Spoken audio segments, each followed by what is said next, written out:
Section 4.7 is on inverse trig functions. There's a very specific domain and range for inverse trig functions, which I want you to see why that exists, but I don't need you to copy this because I won't ask you to do this again. Okay, so before I graph the inverse function, I'm going to sketch a graph of the actual function. So f of x equals cosine x. I'm going to make a little sketch right here.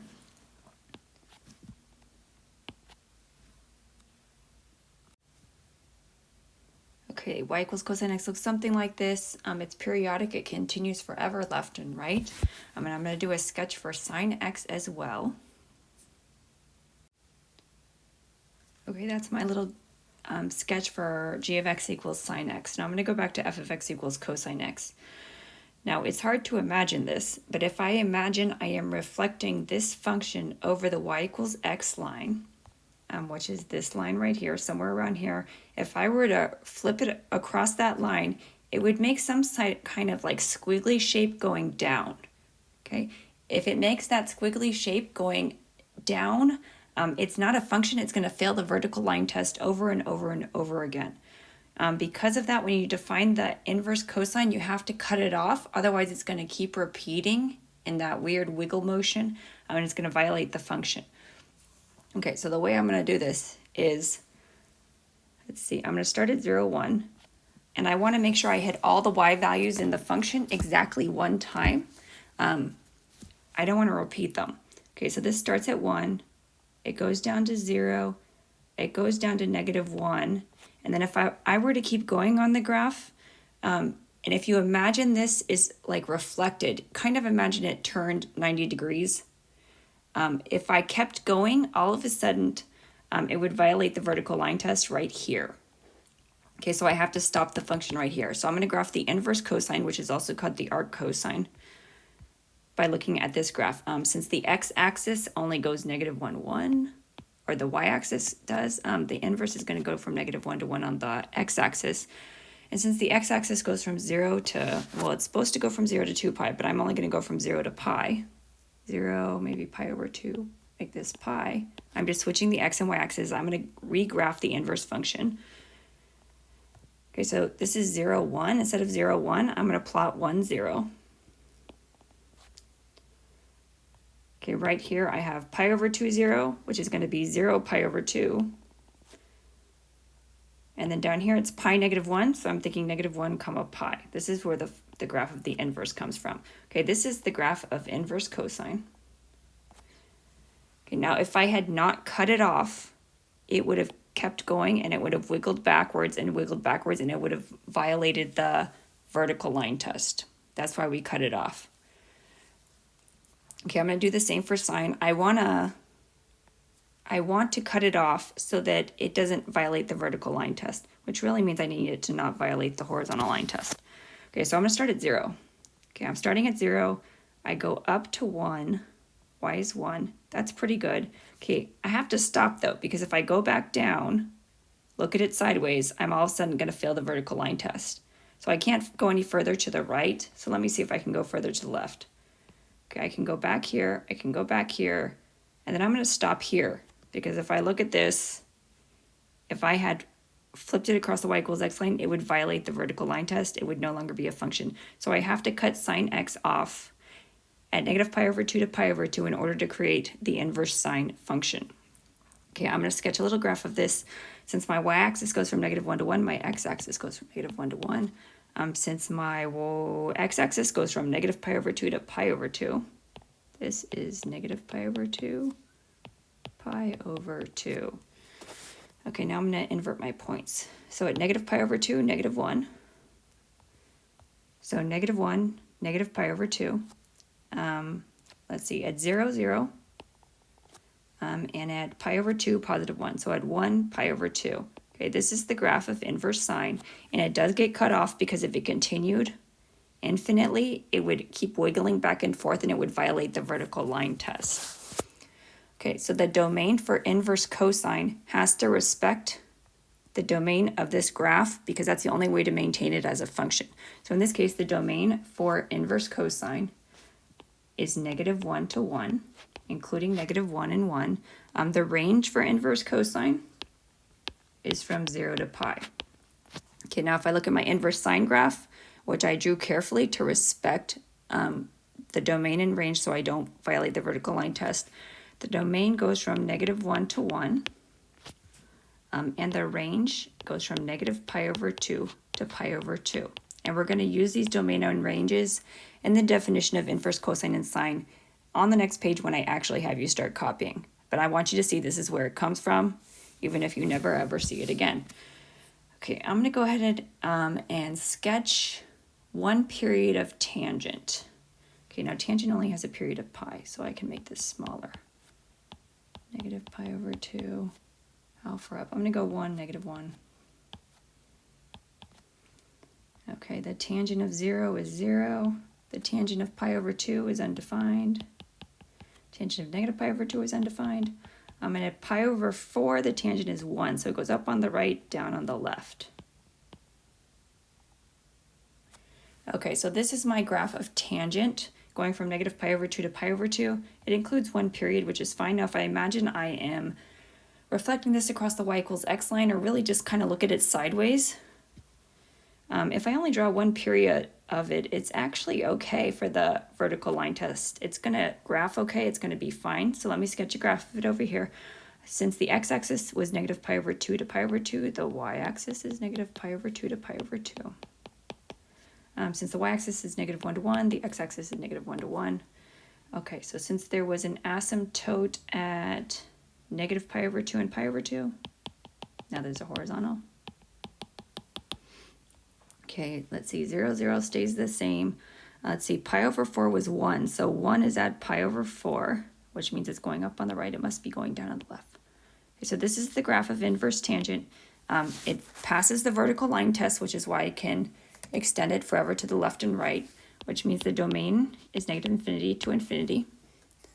Okay, now the range, it goes to -π/2, but there's an asymptote. So there's a parenthesis at -π/2. And then it goes to +π/2, and there's a parenthesis there because there's also an asymptote at y equals π/2 on the inverse function. Okay, I'm going to flip to the next page, and we are going to start writing this down. But the domain and ranges for the next page come from these three graphs.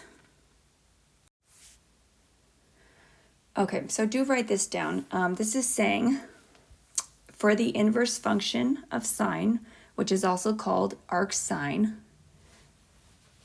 y equals arcsine x, if and only if sine y equals x, the domain is -1 is less than or equal to x is less than or equal to 1, and that matches the graph on the previous slide. The range is -π/2 is less than or equal to y is less than or equal to π/2, and that matches our middle graph. I am going to write on here, when you say arcsine, that's the exact same thing as saying sine to the -1 of x. Inverse sine and arcsine are the same. It's just a different way of expressing it. Okay, so for y equals arc cosine x, which could also be written as cosine to the -1 x, the domain is -1 to 1, and it can equal both. But then we had to restrict the range from 0 to pi in order to maintain the functionality of inverse cosine. Okay, and y equals arctangent x, the domain's -∞ to infinity because the graph of the inverse extended forever left and right. But the range was restricted between -π/2 and π/2, and that was based on the fact that there was a horizontal asymptote at both of those locations. Okay, now what does that actually look like when we're evaluating it? Okay, so for example, when we're going to evaluate and do an exact answer whenever possible. Okay, because the inverse functions are all functions, they give exactly one answer. Okay, so you should get only one answer. It's not like when we are solving and we pick a bunch of answers that fit the domain. The domain is restricted so that there is exactly one correct answer. Okay, so the first row is arcsine. Okay, for arcsine, I can input any value between -1 and 1, but my output should be between -π/2 and π/2, and it can equal -π/2 and π/2. So I'm going to draw a sketch to see what that looks like. Okay, -π/2 is down here. Positive π/2 is down here, which means any answer for arcsine must be on the right side of the circle. And because of the way it's written, if I go up, I'm going positive, and if I go down, I'm going to call it a negative answer. Okay, so now I'm thinking, the arcsine of √3/2 is saying, what is the angle when the sine value is root 3 over 2. Okay, this is one of the locations where the sine value is root 3 over 2. That's pi over 3. That's a valid answer because it's within that restriction. Okay, now if we were solving an equation, we might consider an answer that's over on this side, but because of that, that is out of the range of arcsine, I don't count it. Okay, now I'm going to do the inverse sine of negative 1/2, and this is the same as the arcsine of negative 1/2. So I'm looking at the unit circle to think about where the sine value is equal to negative 1/2. And since it's an inverse, I'm giving the angle as the answer, or the radians. Okay, so that would be down here. Okay, and I'm only picking answers that are within those two quadrants. Okay, because I'm going down, I have to give it a negative answer. So that's negative, and that's pi over 6. I can tell that looking at it. If you can't tell looking at it, you could call it 11 pi over 6 and then subtract 2 pi from it, and you'll still get negative pi over 6.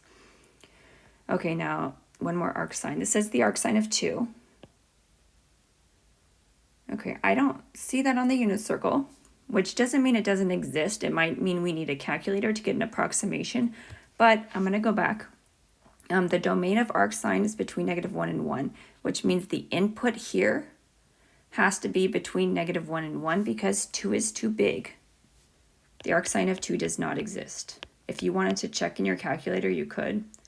If you put inverse sine of 2, it's going to give you some kind of error. But again, arcsine 2 is not valid because it's higher than 1. The absolute value is higher than 1. Okay, the next row is all cosine, arc cosine. Okay, for arc cosine, again, I'm inputting a value between negative 1 and 1. My output is going to be between 0 and pi, and it could equal to 0 and it can equal to pi. So I'm going to sketch it so I can see what I'm talking about. This is 0, this is pi. So between 0 and pi means I'm only going to include answers for inverse cosine that are between 0 and pi in those two quadrants. The nice thing is it's always positive. Okay, let me see. So if I want to see where the cosine is negative root 2 over 2, but in these two quadrants, it's going to be at this point, and that's just 3 pi over 4. And that's a reasonable answer because it is between 0 and pi. Okay, now where's the inverse cosine of negative 1 is where the cosine value is negative 1, so that's over here. Because it is 0 is less than or equal to y is less than or equal to pi, it can equal to pi. So that's a valid answer. Okay, and then arc cosine of 1/2. Cosine's 1/2, that's right here. What is that? That's pi over 3. Okay, and I should be getting exactly one answer because these are inverse functions, and functions give exactly one y value for each x value input. Okay, next we're going to do a little arc tangent. Okay, arc tangent is very similar in its range to sine. Okay, so I'm negative pi over 2 to pi over 2 is over in those two quadrants. And the same rule applies that if I'm going up, it's going to be a positive answer. If I'm going down, it's going to be a negative answer. It cannot equal the pi over 2 and negative pi over 2, but that's because there's an asymptote there because it would be undefined at that location anyhow. Okay, let's see, arc tangent root 3. I normally think about it like this. This is the y over the x. So I want the y value to have a square root 3, so that's up here. That's going to be at pi over 3. And that's okay because that's between negative pi over 2 and pi over 2. Okay, the inverse tangent of negative 1. So that's at one of those root 2 over 2, root 2 over 2's, but I want it to be negative. So it's going to have to be down here at the pi over 4. Because I went down, I have to call it negative pi over 4 so that it will be in the correct domain. Okay, and then if the inverse tangent is positive 1, I'm thinking positive root 2 over 2, positive root 2 over 2, which is up here. Since I'm going up, this is going to be positive pi over 4. Okay, the last three are mixed up, but we are going to try them in our calculator actually, even though we don't use calculators often. Okay, so if I ask for the arc cosine of negative 0.235, this is a valid problem because the number in the parentheses is between negative 1 and 1. So it should be okay. So put inverse cosine of negative 0.235 in your calculator, and we are doing radians right now, so you might have to change to radian mode. Okay, so I got 1.808. Okay, and if you don't get that, just think, oh, you're probably not in radian mode, because for radians, arc cosine only goes from 0 to pi. So if you get a number higher than pi, you're not in radians. Okay, now arc tangent of 10, is that allowed? That's allowed because the input or the domain for arctangent is negative infinity to infinity. So I can put whatever I want in for inverse tangent. When you put in your calculator, remember you're doing the tangent to the -1 of 10, or second tangent. Make sure you are in radians, which means my answer should be between negative pi over 2 and pi over 2. So if I get a big answer, I'm probably in degrees. Okay, so I get about this. It's an approximation, and I would only do this if it's asking me to give an approximation. Let's see, arcsine of 10, is this allowed? Arcsine, for the domain or the input, the answer must be between -1 and 1. So this is not between -1 and 1. So in this case, it does not exist. Okay, and if you could put that in your calculator, it'll just give you an error message. Okay, now example 2 says use an inverse function to write an expression for theta as a function of x.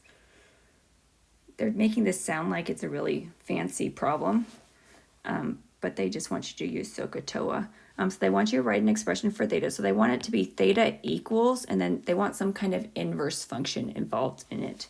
Okay, first I'm just going to write this using SOHCAHTOA. Okay, this is theta, this is opposite, this is hypotenuse, so I'm going to use sine. So the sine of theta is x plus 5 over 7. Okay, now to cancel this sine, I would use inverse sine. So an expression for theta would be sine to the -1 of x plus 5 over 7. And that's all they're looking for. That's an expression for theta. And it is as a function of x. It's an inverse function of x.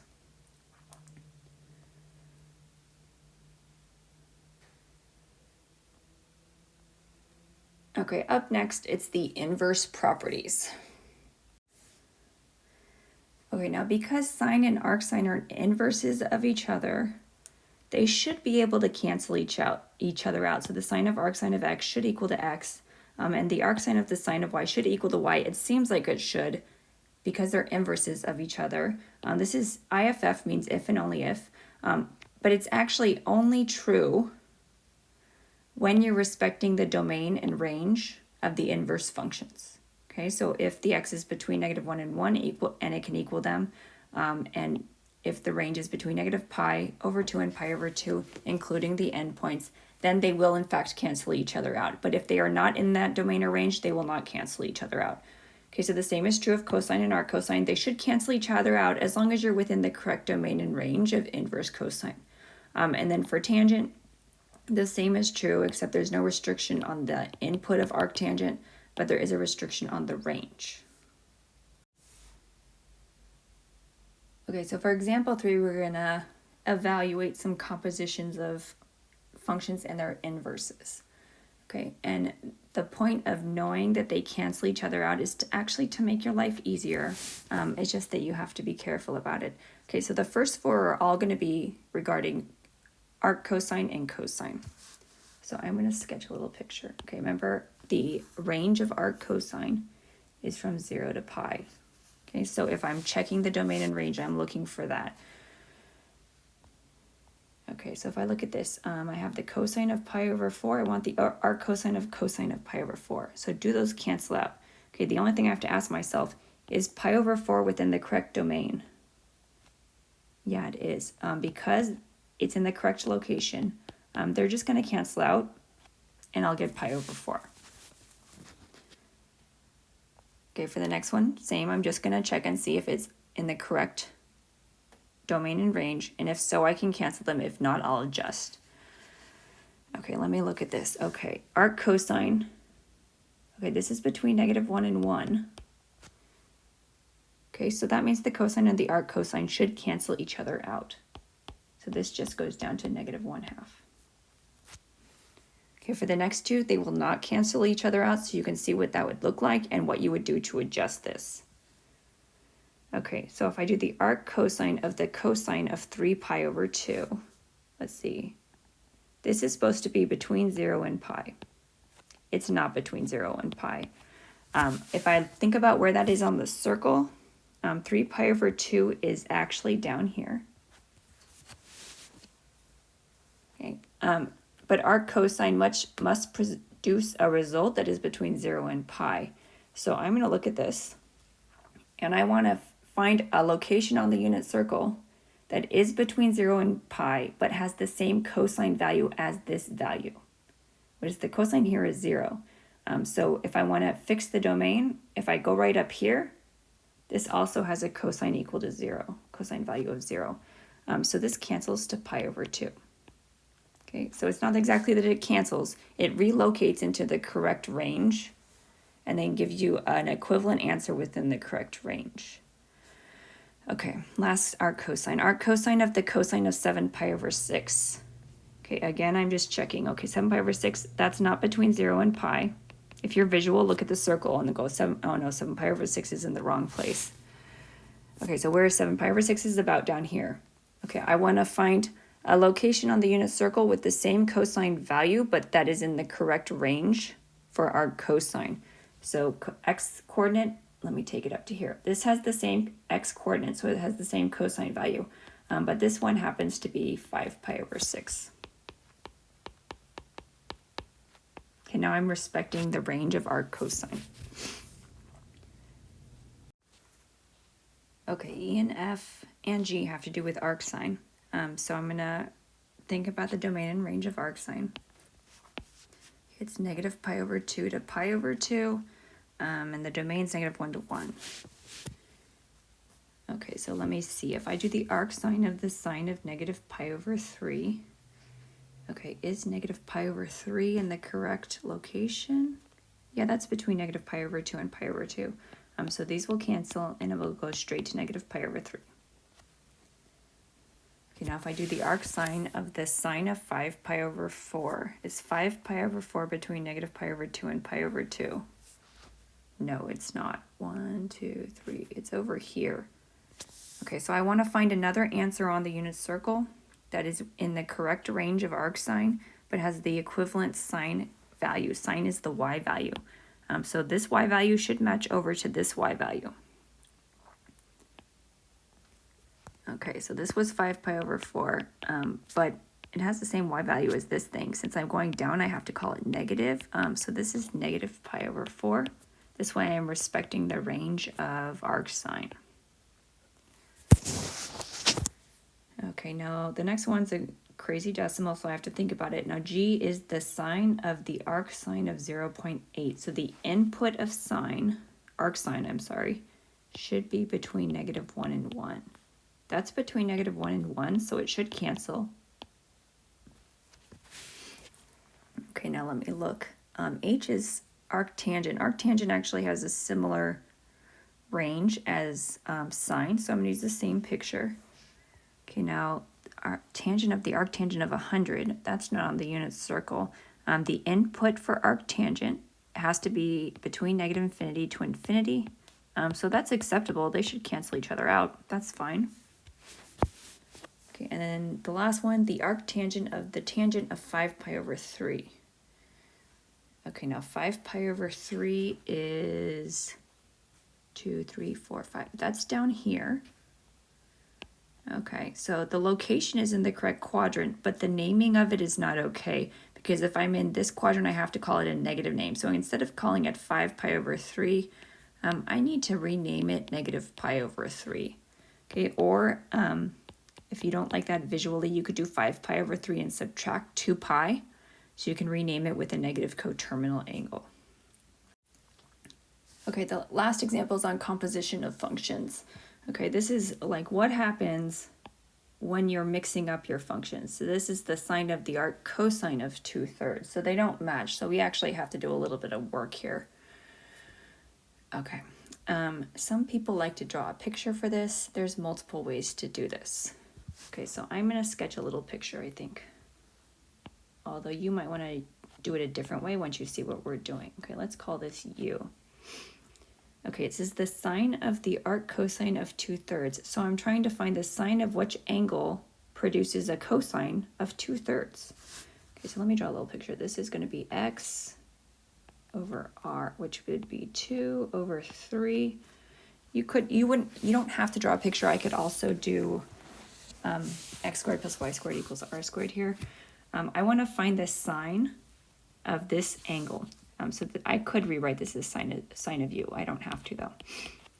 Okay, the sine of u would be the opposite over the hypotenuse. I don't know the opposite side, so I need to solve for it real quickly. So 2 squared plus y squared equals 3 squared. Doesn't have to be y. I'm just trying to match the people who will use the XYR method.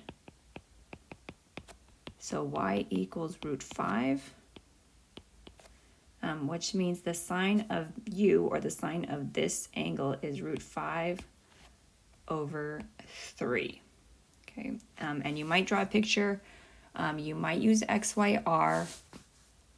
I don't know which method you would use. It's up to you. Okay, for B, we're going to do the cosine of the arctangent of negative 3/4. Okay, because there's a negative, it makes it a little bit trickier. Because with all positives, I know I'm in quadrant 1 and I don't even think about it. Okay, so let's see what we have. I know that tangent is y over x. I don't know if the y is negative or the x is negative. I could draw a picture. I could do multiple ways to do this, but I do need to consider the fact that this is arctangent. Because this is arctangent, I have to either be in quadrant 1 or quadrant 4. Those are my only two options. Okay, now if one of them is negative, I must be in quadrant 4. So if I'm in quadrant 4, the x is positive and the y is negative. So one way would be to use this ordered pair and then find the r from that. I'll do it this way. This time I won't draw a triangle. I'll use the ordered pair. So r equals the square root of 16 plus 9. Okay, so I want to find the cosine of the angle that produced a tangent of negative 3/4. So now that I'm going to find cosine is going to be the x over the r. So the x I found was 4, the y was 5. So I would get 4/5. And you could do it a different way, but we should get the same result.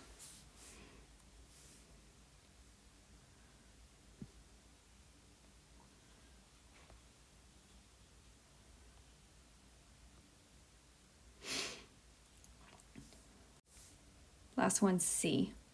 It has an x in it, so it's going to be an expression. So it's the tangent of the arcsine of 2x. Okay, the one nice thing is everything is positive, so I'm thinking quadrant 1.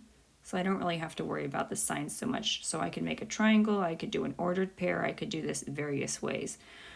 I'm going to draw a triangle, but I'll show you, if I did an ordered pair, I'll also show you what ordered pair I might use. Okay, let's see, this is over 1, so opposite over hypotenuse.